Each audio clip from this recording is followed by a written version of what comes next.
Oke, assalamualaikum warahmatullahi wabarakatuh. How are you today, guys? Okay, fine. Okay, are you ready to begin this class? Ready? Oke, sebelum kita memulai pelajaran, marilah kita berdoa terlebih dahulu ya. Semoga ilmu yang kita pelajari hari ini bisa berkah dan bisa bermanfaat buat kita semua. Oke, dan saya pilih ketua tingkat, mohon dipimpin teman-temannya untuk berdoa.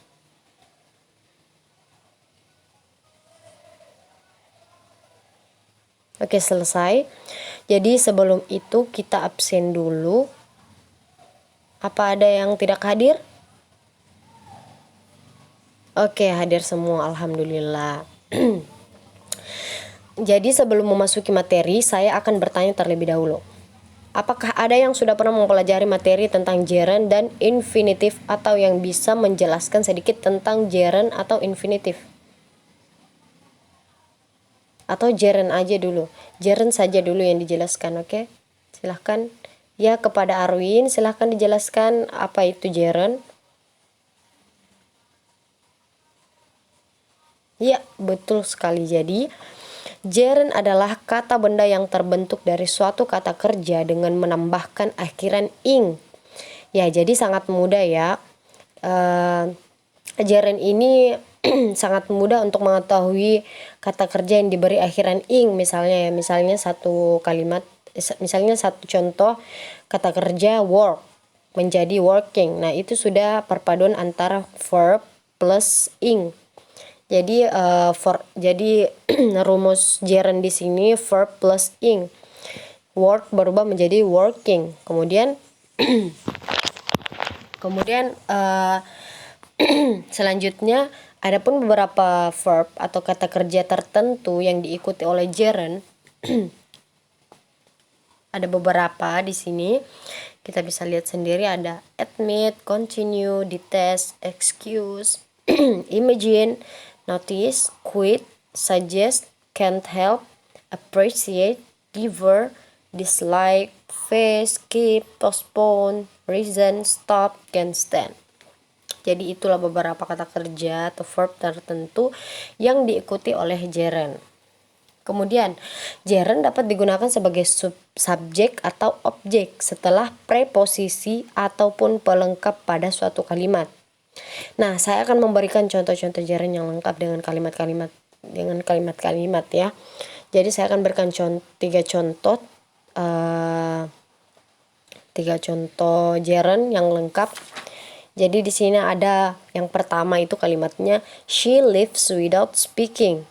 Jadi speaking di sini dia kata kerja, kemudian dia kata kerja verb plus ing. Kemudian ada I found reading all the time. Jadi read di sini berubah menjadi reading, menjadi gerund. Kemudian ada I love singing. Dari sing ditambahkan dengan plus ing menjadi singing. Kemudian selanjutnya ada penjelasan tentang infinitif. Ya, jadi rumus infinitif itu sendiri ada to plus verb, atau bisa dikatakan verb one ya. Verb. Ya, kemudian jadi infinitif adalah bentuk dasar dari kata kerja verb. Kalau dalam tenses biasanya verb berubah bentuk, tapi dalam infinitif kata kerja bentuk. Tapi kalau dalam infinitif kata kerja sama sekali tidak berubah dari bentuk dasar.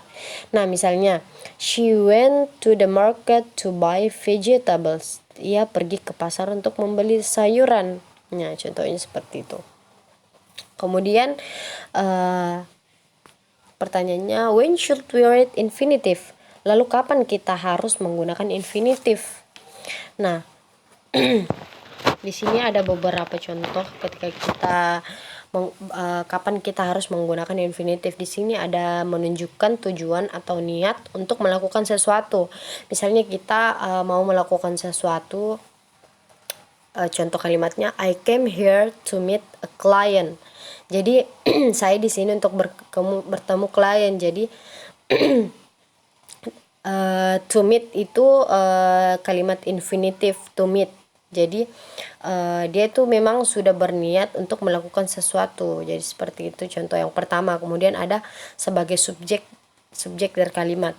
Misalnya to love is to be willing to sacrifice. Jadi infinitifnya di sini dia menjadi subjek, yang artinya mencintai berarti rela berkorban. To love is to be willing to sacrifice. Kemudian yang ketiga, menunjukkan bahwa sesuatu bisa atau akan digunakan ataupun dilakukan.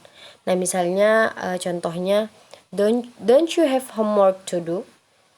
Jadi dia tuh dia tuh menjadi kata akhir, misalnya menunjukkan, misalnya kamu mau melakukan sesuatu jadi dia ada di belakang kalimat don't you have homework to do, bukankah kamu punya PR ya.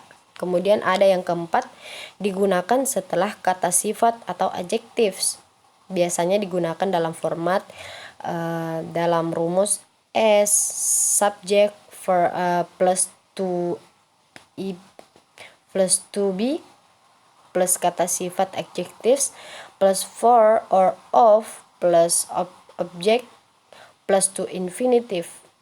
Contohnya misalnya, it's nice of you to say that. Kamu baik sekali telah mengatakan hal tersebut. Nah, seperti itu.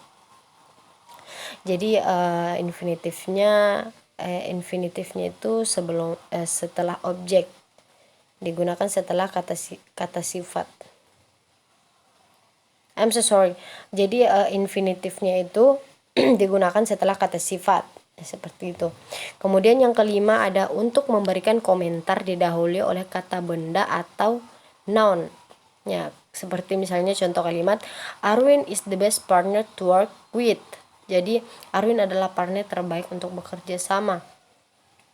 Itu adalah sebuah komentar, bisa memberikan komentar didahului oleh kata benda. Jadi partner adalah kata benda ya. Jadi infinitif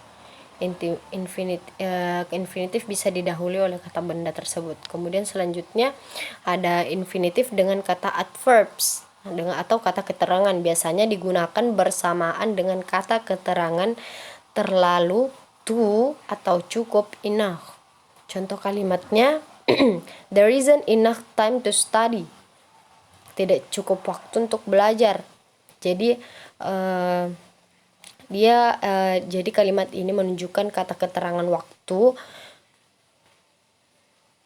Ya, dia menggunakan kata keterangan waktu. Dia mengatakan bahwa there isn't enough, tidak ada waktu, time to study. Jadi infinitifnya di sini to study. Jadi dia setelah enough ya, enough. Kemudian ada yang terakhir, infinitif dengan kalimat tanya. Biasanya kata kerja yang digunakan untuk fungsi ini adalah ask, know, tell, understand, explain, decide, dan beberapa kata kerja lainnya.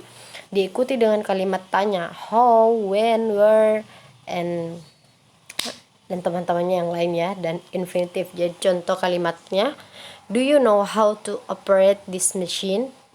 Jadi apakah kamu tahu cara mengoperasikan mesin ini? Jadi infinitif di sini digunakan dengan kalimat tanya. Dan seperti ini kan kalimat tanya, do you know,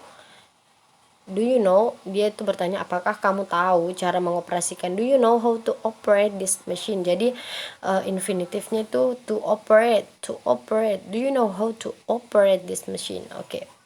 Jadi itulah beberapa contoh infinitif dan penjelasan tentang gerund dan infinitif ya. Jadi saya harap kalian sudah paham tentang gerund dan infinitif ya. Saya ulangi pengertian gerund. Gerund itu sebuah kata kerja yang berakhiran ing.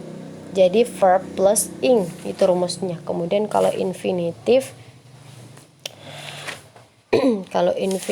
itu sendiri dia itu kata kerja dia itu to plus verb atau verb one ya. Kita bisa katakan verb one, dasar verb one. Ya, jadi ya mungkin cukup sekian dulu materi kita pada hari ini. Apakah ada yang ingin dipertanyakan? Oke, jadi karena sudah tidak ada lagi yang ingin bertanya dan saya harap semua juga sudah mengerti. Ya, jika sudah tidak ada lagi, kita tutup dengan berdoa bersama-sama lagi dan saya persilahkan lagi kepada ketua tingkat untuk memimpin teman-temannya berdoa.